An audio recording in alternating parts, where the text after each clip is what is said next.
So today I had a little meditation class, which I teach here in Chiang Mai, and it was pretty interesting. There was, trying to think, there was one woman from northern China, another woman from St. Petersburg, and there was another guy from Russia, and somebody from Hong Kong, and someone from Ireland, two people from Ireland, and myself.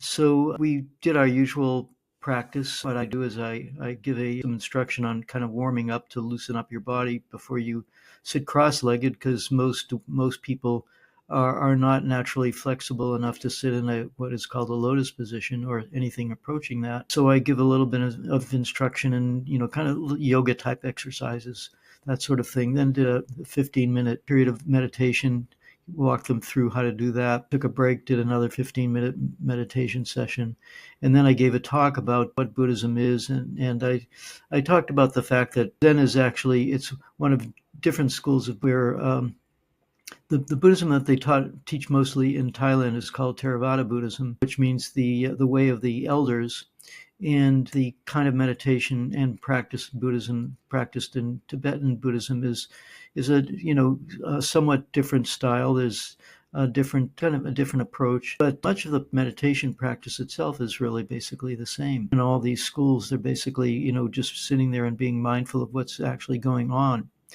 So we were talking about all that, and then towards the end, I was talking about truth. What is truth? And the point that I was making was that there's really two kinds of truth. One kind is the truth that's based on facts and logic, and the other kind of truth is based on intuition. You could say trusting your gut. And the thing is, in the West, we have become so inured to the idea that our brain is the sole seat of intelligence, whereas our whole body is actually a fully intelligent entity.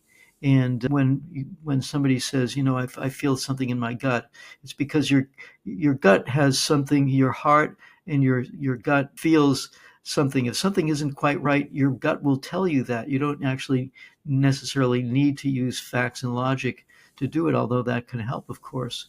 But towards the end, I told a story about one of the guy. He was an Indian prince who brought Buddhism from India to China. And there's a story where he's still a prince, and a meditation master comes to visit the palace, and has just saved his father from dying of some mysterious illness, where he apparently was, what can I say, he was possessed by a malevolent demon, is what was happening in the movie, such as it is. And so two brothers who had actually been plotting to kill the prince, who was supposed to become the king but ended up becoming a very famous Zen master, they give this monk a beautiful pearl, and they say the master says to these guys, "What do you think? Is this how valuable is this?" And they say, "Oh, this is the most priceless thing in the world. You just can't match it." And then the meditation master asks the prince, the future Zen master, what he thought, and the future Zen master says, "No, it's not the most valuable thing in the world." And so the meditation master says, "Well, what is?" He says, "Well, wisdom is the most valuable thing in the world." And then the meditation master is thinking, this guy has some potential here.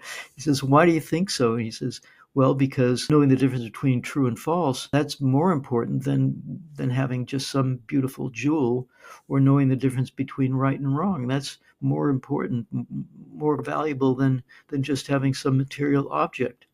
So I later had lunch with this fellow from Hong Kong, and we had a really interesting conversation, because he was talking about the fact that he comes from Hong Kong. He grew up in Chinese culture, and we both were talking about Chinese culture, the Chinese current state of China, and we talked about the idea that humanity itself is in a kind of difficult state right now, because technology has become so predominant in our lives that everybody is kind of glued to their mobile phone or glued to their computer. And not only does it change their posture for the worse, because we're supposed to be, sitting upright and walking upright. Instead, we're hunched over our computers. But it also just affects our whole being. And instead of paying close attention to our being aware of our own self, we're constantly, our attention is directed out towards things.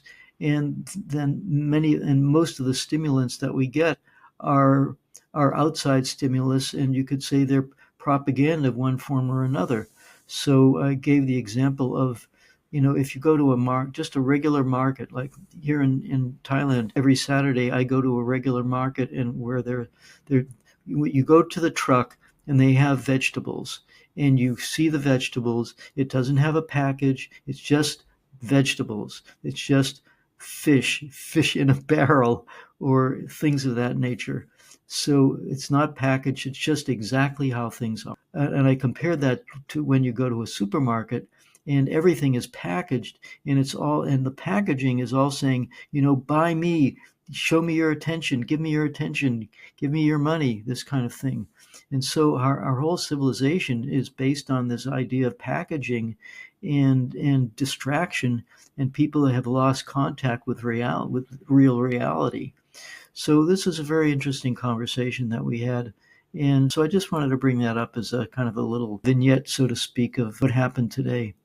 So thanks for listening, and I'll catch you next time.